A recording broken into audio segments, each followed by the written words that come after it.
Story number 1. The house that never slept. The house looked ordinary. A quiet street, clean yard, nothing broken or abandoned. The survivor moved in alone, looking for peace after a difficult year. The first night passed without incident. The second night, sleep became difficult. At exactly the same time every night, 2:43 a.m., the house made noise. Not loud, not aggressive, just enough to wake someone up. Footsteps above the ceiling, a soft dragging sound down the hallway, the sound of a door opening and closing. The survivor assumed stress was the cause, until one night, exhaustion took over, and they stayed awake. At 2:43 a.m., the sound came again. But this time, it stopped outside the bedroom door. The handle didn't turn, it simply shook. When the lights were turned on, nothing was there, but the sound never stopped again. The survivor lasted 3 weeks before leaving the house permanently. Years later, they discovered something unsettling. Every previous tenant had moved out after less than a month, always in silence, always without explanation. On quick pause, if you're still watching, comment, "I'm here," so I know you didn't leave. Then story number 2, the figure that stood too close. This encounter happened in a hospital. The survivor had been admitted overnight for observation. Nothing serious. Late at night, when the floor was quiet and lights were dim, they felt a presence. Not fear, pressure, as if someone was standing far too close. They opened their eyes. At the foot of the bed was a figure. Not solid, not transparent, just wrong. It had the shape of a person, but no details. No face, no movement. It didn't approach, it didn't leave. It simply stayed. The survivor closed their eyes again, convincing themselves it was a hallucination. When they opened them a second time, the figure was leaning closer. The next morning, a nurse mentioned something casually. That room had been requested repeatedly because patients in it tended to panic late at night. Most were transferred by morning.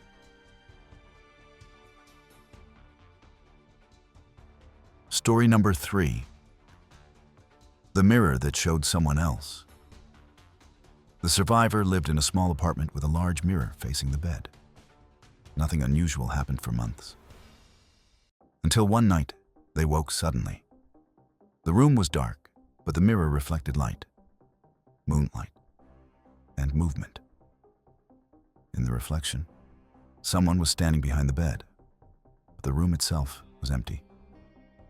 The survivors sat up. The reflection did not move. It stayed there, watching. The mirror was removed the next day, but even without it, the survivor could still feel something watching from that corner of the room. They moved out soon after. The mirror was later thrown away. The person who picked it up from the trash reported the same experience within days. Now, story number 4. The voice that knew their name. This survivor grew up in a quiet small town. No crime, no strange reputation. One night, while home alone, they heard a voice. It came from inside the house, calling their name. Not shouting, not whispering, speaking normally.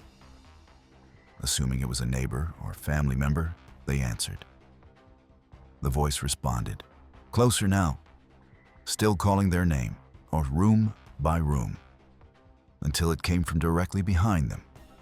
No one was there. The voice never spoke again. But the survivor never stayed alone at night after that. Years later, they learned the house had once belonged to a family who lost a child. The child's name was the same. Story number 5. The hotel room that breathed. The survivor checked into a hotel during a road trip. Nothing seemed wrong. The room was clean, quiet. That night, while lying in bed, they noticed the room felt alive. The walls seemed to expand and contract, slowly, like breathing. At first, they thought it was exhaustion. Then the sound started. A deep, rhythmic inhale, an exhale, coming from everywhere. The survivors sat upright. The sound stopped. When they lay back down, it returned. They left the room at 3 a.m. and slept in their car. Later, they discovered multiple guests had requested room changes after the same experience. The room is no longer rented. Story number 6, the shadow that followed them home. This survivor encountered something while visiting a friend's house. Late at night, they noticed a shadow moving along the wall, not cast by anything. It moved independently. They ignored it until they went home. That night, the same shadow appeared in their own bedroom. Same shape, same movement. It stayed for weeks, never aggressive, never leaving. Until one morning, it was gone. The survivor later learned the friend's house had been built on land once used as a burial ground. The shadow stopped appearing after they moved to a different city. The story number 7, the staircase T. The survivor lived in an old house but knew it well. Every room, every hallway. One evening, they noticed a door that hadn't been there before. At the end of a familiar hallway, behind it was a staircase going down.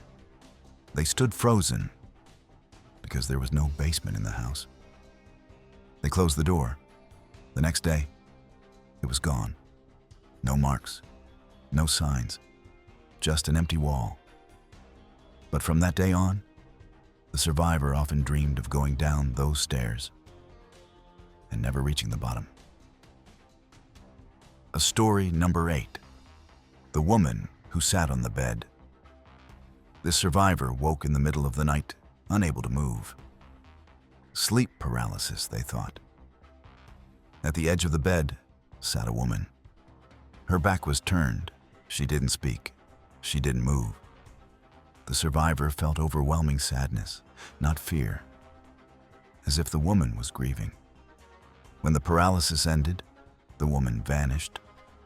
The experience never repeated. But the survivor later discovered a former tenant had passed away in that room after a long illness. Family photos showed a woman who looked exactly the same. Story number 9, the child who was never born. This survivor lived with their partner in a new home. At night, they often heard the sound of a child running, soft footsteps, laughter, but they had no children. The sounds always came from the same hallway. Eventually, they researched the land. The house had been built over an old family property. Records showed a child had died during childbirth on that land. No name was recorded. After acknowledging the sounds, simply speaking out loud, the footsteps stopped.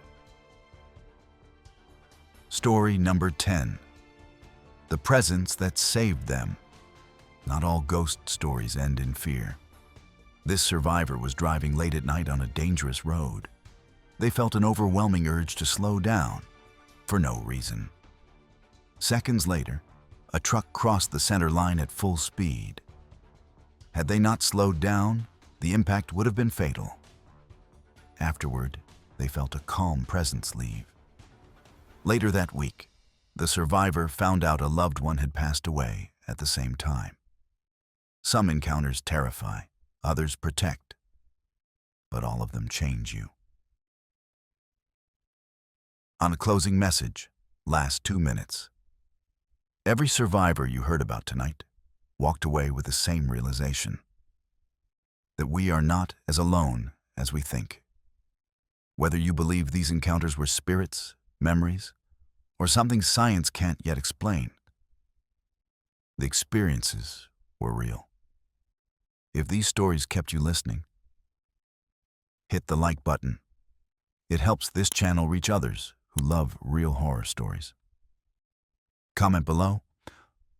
Which story stayed with you the longest? Subscribe for more true ghost stories, survivor encounters, and calm horror narration. And one last thing. If you've ever experienced something you can't explain, you're not alone. Good night.